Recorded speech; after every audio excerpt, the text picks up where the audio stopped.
Si l'on m'avait dit très prochainement que nous aurions le droit à 2 exploitations de l'univers de J.R.R. Tolkien simultanément par 2 boîtes de production différentes, je ne vous aurais pas cru. Et pourtant c'est bien arrivé. Un nouveau film appelé The War of the Rohirrim, ou La guerre des Rohirrim en français, est en production et vous allez voir que ça pourrait être une sacrée bonne surprise. Mais avant de vous plonger corps et âme dans l'univers de Tolkien, sachez que vous pouvez acquérir de grands pouvoirs en suivant le maître sur ses réseaux sociaux, notamment Instagram où il lui arrive de divulguer ses secrets pour maîtriser les arcanes mystiques. Mais assez d'envoûtement magique, revenons sur cette annonce ô combien inattendue.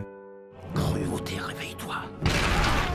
Qu'importe le courroux, qu'importe la ruine, et que l'aube soit rouge.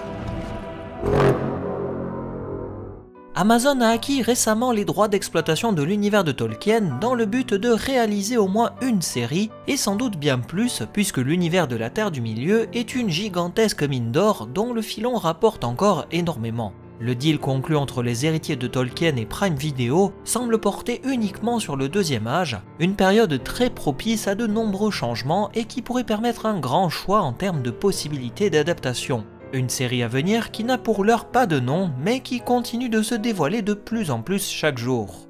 Mais c'était sans compter sur l'arrivée d'un challenger déjà rompu au combat. New Line Cinema, filiale rattachée à la firme Warner Bros, qui possède entre autres la chaîne HBO, et donc in extenso la saga Game of Thrones et House of the Dragon. Warner semble décidé à exploiter encore l'univers de Tolkien à travers un nouveau film, La guerre des Rohirrim. Ce dernier nous dévoilera l'histoire du gouffre de Helm, ou la gorge de Helm pour la nouvelle traduction française, dans une intrigue qui se déroulera 250 ans avant les événements du Seigneur des Anneaux. Il s'agit de la forteresse qui a été le théâtre d'une grande bataille dans les 2 tours. La guerre des Rohirrim se concentrera sur le 9e roi du Rohan, Helm Hammerhand, appelé en français Helm Point de Marteau dans l'ancienne traduction, ou Helm Main Marteau dans la nouvelle trad, et nous permettra d'explorer son histoire sanglante. Oui d'ailleurs, j'en profite aussi rapidement pour évoquer l'ancienne et la nouvelle traduction. Je ne sais vraiment pas comment vont faire les boîtes en charge de la traduction française, compte tenu du fait que l'ancienne traduction est bien plus connue et appréciée que la nouvelle. Cependant, la nouvelle doit théoriquement remplacer l'ancienne, mais si leur volonté est de s'inscrire dans la continuité des 2 trilogies de Peter Jackson, alors il faudra utiliser l'ancienne traduction. Du coup, cela génère un petit paradoxe côté traduction française. Enfin bon, il faut savoir que La guerre des Rohirrim sera un film en animation, produit par Warner et New Line Cinema, confié au réalisateur Kenji Kamiyama, à qui l'on doit entre autres la série Ghost in the Shell Standalone Complex. Ce dernier a également participé en tant que décorateur pour les films animés Kiki la petite sorcière et Akira, qui sont des références en la matière. Warner précise que La guerre des Rohirrim est un standalone, c'est-à-dire un film à part qui aura pour vocation d'être un compagnon à la trilogie de Peter Jackson. Philippa Boyens, scénariste pour les 2 trilogies Seigneur des Anneaux et Hobbit, est rattachée au projet en tant que consultante alors que Peter Jackson n'a pas été lié au projet. La présence de Philippa Boyens est tout de même rassurante dans la mesure où elle a déjà participé à ces 2 trilogies.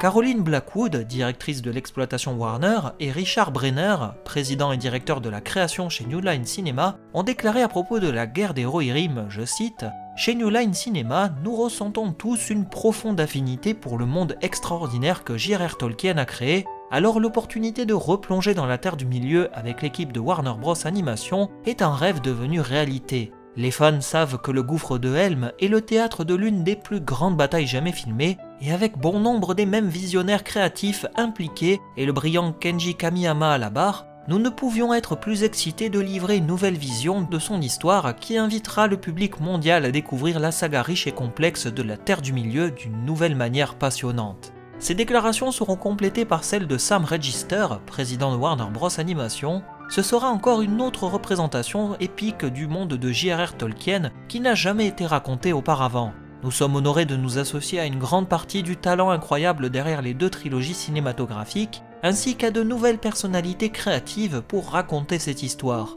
Des déclarations qui permettront de mettre en avant leur volonté de proposer quelque chose d'inédit. Bien entendu, rien n'a filtré sur le casting pour les voix, ni une date de sortie qui, d'après ce que j'ai compris, devrait passer par la case cinéma. Un bon point quand même, car si la fantasy revient en force dans les univers des séries, elle semble quelque peu avoir délaissé les salles obscures ces temps-ci. Rappelons que New Line Cinema avait acquis les droits dans le but d'adapter Le Seigneur des Anneaux au cinéma.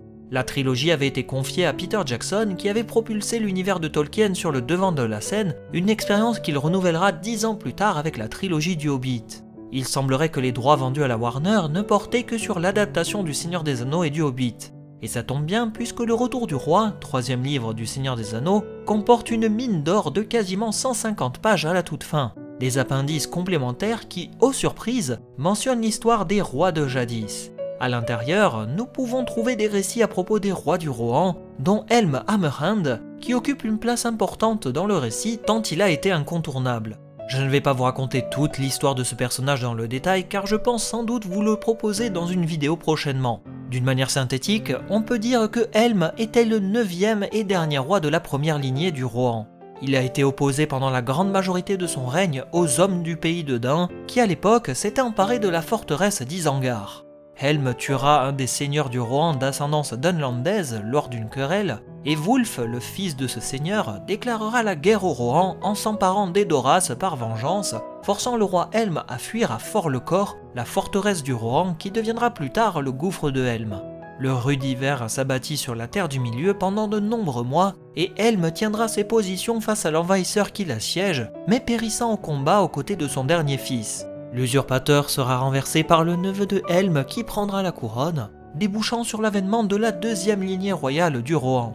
Voilà grosso modo les grandes lignes de l'histoire du roi Helm, et il est fort à parier que le film nous racontera ses exploits et la fin de son règne. Ces événements que je viens de vous synthétiser se déroulent globalement entre l'année 2758 et 2759 du Troisième Âge, ce qui pourrait être idéal pour un seul film. Je tiens toutefois à préciser qu'il existe également une histoire alternative pour le roi Helm, mais cette histoire était inventée par le jeu vidéo Shadow of War, elle n'est donc pas canon et ne pourra donner suite à une adaptation.